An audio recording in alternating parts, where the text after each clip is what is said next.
Hello everyone, welcome back to our channel. I'm Andre, your bookworm, and I hope you've been having amazing reads this past week.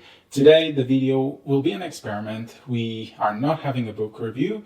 I'll give more details soon, but first, if you're new, welcome, subscribe, like the content, and comment away what is your favorite book of the ones that I'm going to say. And this is because today we're going to do a monthly wrap-up and try to do some predictions on what books I shall be reading in the next month for the month of June, but we'll start with the wrap-up. Just for some context, some of the books I'm going to talk about here will be reviewed or have been reviewed on the channel, and others won't, simply because I have read, it's like the third of a trilogy, so I have read the other two way before I started this channel, and I don't think I should comment on the third without commenting on the other two. So there's all of that, but you understand that. So this way you still get to hear a bit about the scores and what I think about the books, and hopefully if you then want me to do a proper review, I can, but yeah, I'll give you that choice. So like I said, let's start with a monthly wrap up. This month wasn't that good in terms of reading. I only read 2 books and I finished 3 manga volumes as well, which is not a lot. This is a very poor month for me, but work has been crazy and the reading always takes a toll, especially because all the other books that I'm currently reading are quite big, so they also take some time. But hopefully June will be better. So the total of pages I read was around 1800, which is not a lot. Usually I'm way more beyond 2000, 3000. So this is just to show how this month wasn't so good. But let's start with the books that I'm currently reading, my ongoing reads. And the first one is, of course, The Path of Daggers by Robert Jordan. I have finished A Crown of Swords last month. I still haven't put a review on the channel, but I will. And for now, I'm just reading A Path of Daggers. I'm about 66% in, which is good. This book is quite fast to be read. Hopefully, I'll finish it in June, and then I can also put a review of this in there. Of course, I am loving reading this book, although I do feel the slowness starting to creep in this book. There are some parts where the chapter seems to not go anywhere. There's no point about that chapter, but there are other parts that are super engaging, especially with some of my favorite characters, which I won't say so that I don't spoil anyone. But yeah, I'm quite keen to get to the end of this book. My other concurrent read is Of Darkness and Light by Ryan Cahill, which I'm reading on the ebook form. And for that one, I'm about 33%, 40%, and I'm really enjoying it. I think there has been a huge progress in terms of writing and the plot and everything. And this is another book I can't wait to talk about once I finish it.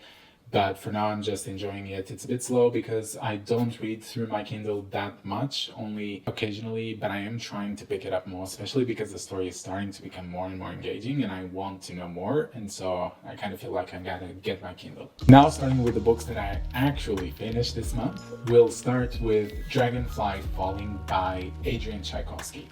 This is the second book of Shadows of the Act, a series that I have started here on the channel. The first review of the first book is on the channel. You can check it out with this thumbnail. This is an epic fantasy series. It has great world building. The human race is mixed with insects, and each insect race has some kind of powers or characteristics that define them, and I find it fascinating. And the plot is starting to go in the direction that I was hoping it would. But that I will leave to the actual review of this book, because I will put this one on the channel sooner rather than later, and then you can figure out what I have to say about it. What I will say about this book is that on Goodreads it has a score of 3.98, so just below 4, but my final score was actually 4 out of 5. So I think it's quite a good book.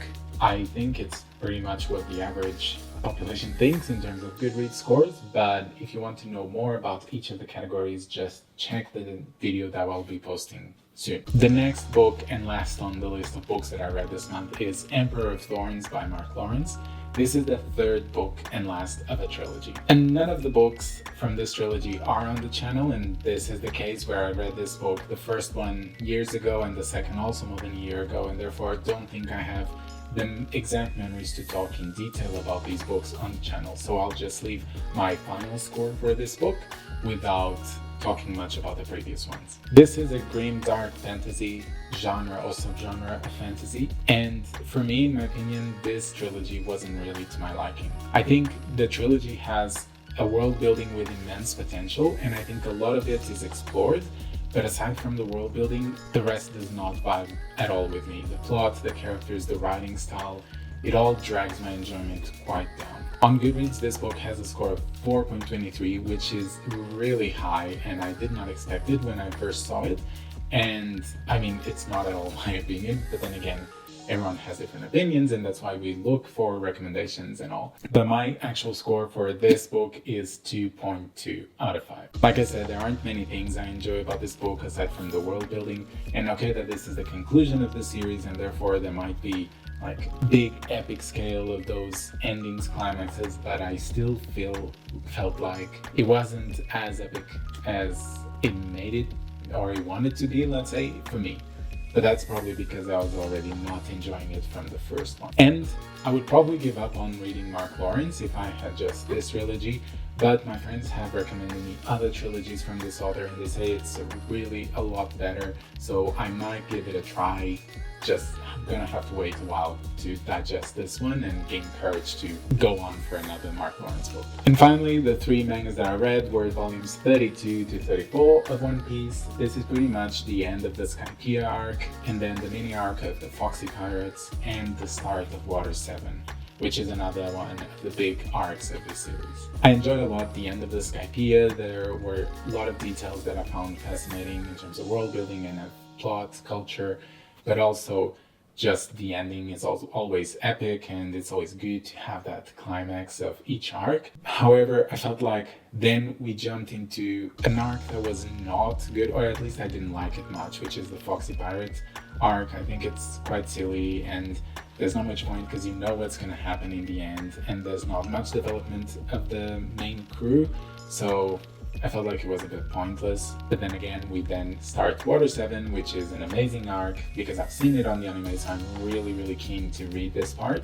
and hopefully I'll have time to read some more mangas in the future, or at least in the next month, in the month of June, and hopefully move on with Water 7. The scores I gave for these 3 volumes, and pay attention because my scores for mangas are slightly different. They're based on different categories because we don't really have writing, we have art, so there's a lot of things to consider. But pretty much the 3 volumes got respectively a 4, a 3.4, and then a 4 again. So I think overall, still great volumes. It's just the Foxy one, probably not the best for me. Okay, so that was the monthly wrap up. Now, what about the books I'm planning to read next month, or the month of June, which is now? Well, of course, I'm going to continue The Path of Daggers and of Darkness and Light by Ryan Cahill. And if I finish The Path of Daggers, then of course I'm going to start Winter's Heart, which is the 9th book of Wheel of Time. If I'm able to finish Of Darkness and Light, then the next one I'll pick up is the 3rd and last of another trilogy, which is The Chronicles of the Wolf Queen. And this is the book. It's called The Dragon of Jin Sayang, and it's written by K.S. Villoso. For the ones that have been keeping up with the reviews of this trilogy, you know I'm not that big of a fan of this trilogy, but I just gotta finish it. I think there might be some potential to increase a bit. Hopefully it doesn't crash and burn towards the end, but let's see what brings. I'm not very excited to read this book, but I'm gonna read it to finish because I always have to finish the series that I start. And yeah, this is a case where I probably won't pick up anything else by K.S. Villoso unless someone tells me that a certain book is just so much better than this trilogy. But for now, after this, probably I'll stop for a bit. One other book that I want to read this month is The House in the Cerulean Sea by T.J. Klune. This book I've heard really good things. It's kind of a cozy fantasy, but for adults, and more not only cozy but just warm and fuzzy. It's a good feelings book, and I think that's good after reading all the epic fantasy books to have a break and read this that is lighter, let's say.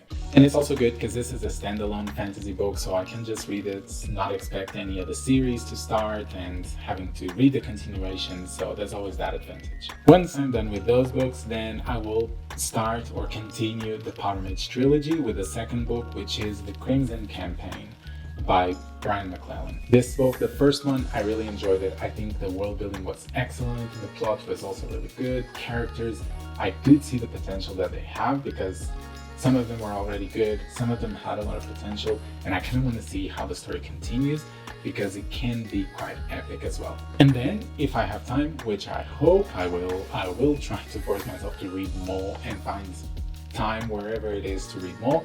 But if I have time, then I will read the first book of the Faithful and the Fallen, the Fallen and the Faithful, the Broken and the Faithful and the Fallen by John Gwynne, and the first book is called Malice. I just know that this is an epic fantasy book. It has 4 books in the series, and they've all been published. They've been around for a while, but I've heard so many good things that I want to finally start reading it. I think I'm on the right mental headspace for it, so very keen for this. And of course, like I said, amongst all of these, I will try to slip in some more One Piece volumes, try and read more on the Water 7 arc, who knows, maybe even finish it right away, because once you start reading it, it just all keeps going and it all gets very emotional, but no spoilers for now. So that is it for my predictive reading for June. Hopefully it's even more than what I predicted and you'll have some surprise reviews around. But let me know what book do you want to see a review of, or what book you want me to read first. Comment down below, and don't forget, if you're new, subscribe, like the content, and I'll be seeing you soon, alright? Cheers!